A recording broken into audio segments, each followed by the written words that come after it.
Safet untuk kita semua, selamat malam.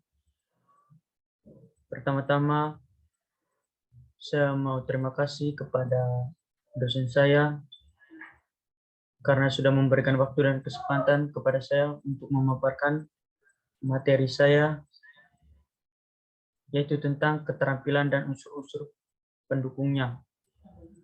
Jadi materi ini merupakan tugas mata kuliah saya, yaitu teori belajar motorik. Sebelumnya, saya ingin memperkenalkan diri. Perkenalkan, nama saya Hugo Jerliano Seno dengan NIM 201115070. Saya mahasiswa dari Prodi Penjaskesrek Universitas Nusa Cendana Kupang. Baik, untuk mempersingkat waktu, kita masuk ke materi ini. Yang pertama itu tentang keterampilan gerak. Jadi, gerak manusia dipelajari secara cermat di dalam kinesiologi dan beberapa cabang ilmu dari kinesiologi, yaitu biomekanika, kinematika.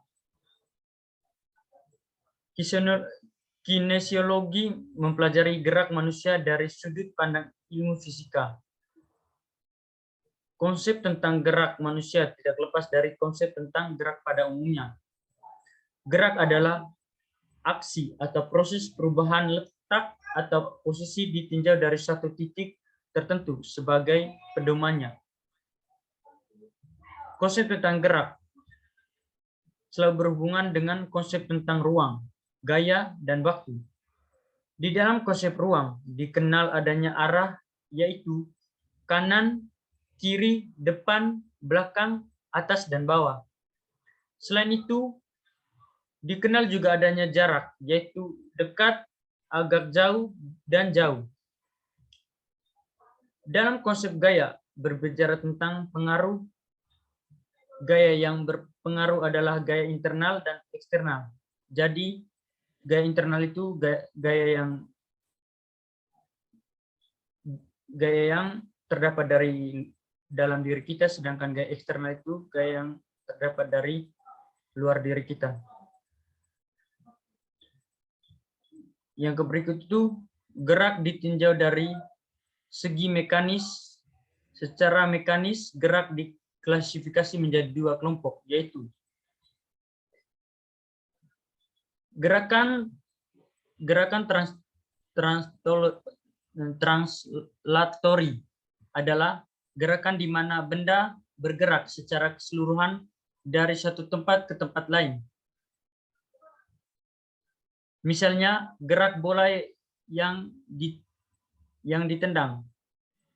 Apabila bola yang ditendang itu tidak berputar dan gerakannya lurus, maka gerakannya disebut gerak rektilinear atau bisa disebut linear. Misalnya, gerakan bola yang ditendang, apabila bolanya ditendang itu tidak berputar dan geraknya lurus, maka gerakannya disebut gerak lentinier atau bisa disebut linear. Berikutnya, gerakan ditinjau dari segi muskula. Jadi gerakan ditinjau dari segi muskula ini di mana tubuh manusia dapat bergerak karena adanya kontraksi otot. Kontraksi otot ini dapat menghasilkan gerak menekuk atau fleksi, melurus atau ekstensi, atau berputar pada persendian atau rotasi.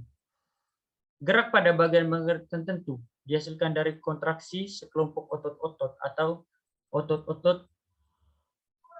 otot-otot penggerak atau bisa disebut juga agonis. Gerak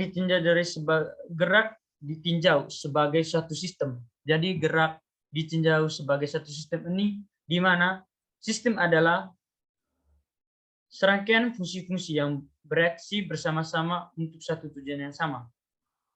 Nah, berikutnya, gerak tubuh dihasilkan dari 3 macam fungsi utama yang bekerja sebagai satu sistem. Fungsi-fungsi itu adalah, yang pertama itu sistem penggerak. Jadi dalam sistem penggerak ini meliputi otot-otot, tulang, dan persendian. Yang kedua itu sistem supply, meliputi pencerna, pernafasan, dan peredaran darah. Yang ketiga itu sistem kontrol, meliputi saraf dan endokrin atau hormon-hormon dalam tubuh. Yang keempat itu gerak ditinjau dari tipe tugas. Jadi gerak ditinjau dari tipe tugas ini, tipe tugas otot-otot rangka. Tugas otot-otot meliputi atau dibagi menjadi 4 tipe, yaitu yang pertama itu tugas menopang tubuh atau suatu beban. Yang kedua itu tugas menahan tubuh atau menggelantung. Yang ketiga itu tugas menggerakkan tubuh dan menggerakkan benda. Yang keempat itu tugas menahan benturan. Kita lanjut ke materi berikut. Yang kedua itu pengertian dan klasifikasi keterampilan gerak. Pengertian keterampilan gerak, klasifikasi keterampilan gerak.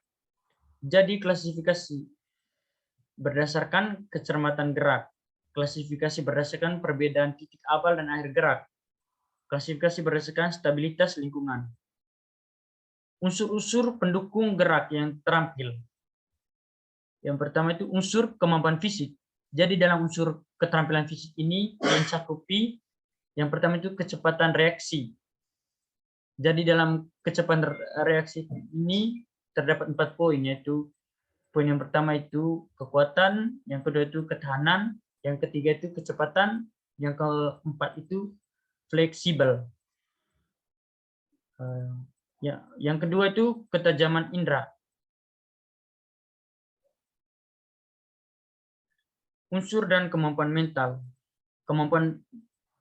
Jadi dalam unsur kemampuan mental ini ada beberapa poin. Yang pertama itu kemampuan memahami gerak yang dilakukan. Yang kedua itu kecepatan memahami stimulus.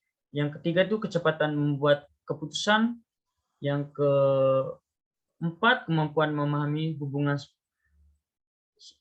spesial. Yang kelima kemampuan menilai objek. Yang keenam kemampuan menilai irama. Unsur kemampuan emosional. Jadi kemampuan mengendalikan emosional dan perasaan. Tidak ada gangguan emosional, merasa perlu dan ingin mempelajari melakukan gerak. Melakukan sikap yang positif terhadap gerak. Organisasi unsur pendukung gerak yang terampil. Jadi sekian presentasi dari saya. Semoga presentasi dari saya bermanfaat bagi teman-teman yang menontonnya, dan saya mohon maaf kalau dalam presentasi saya ada kata-kata yang kurang memadai. Sekian dan terima kasih.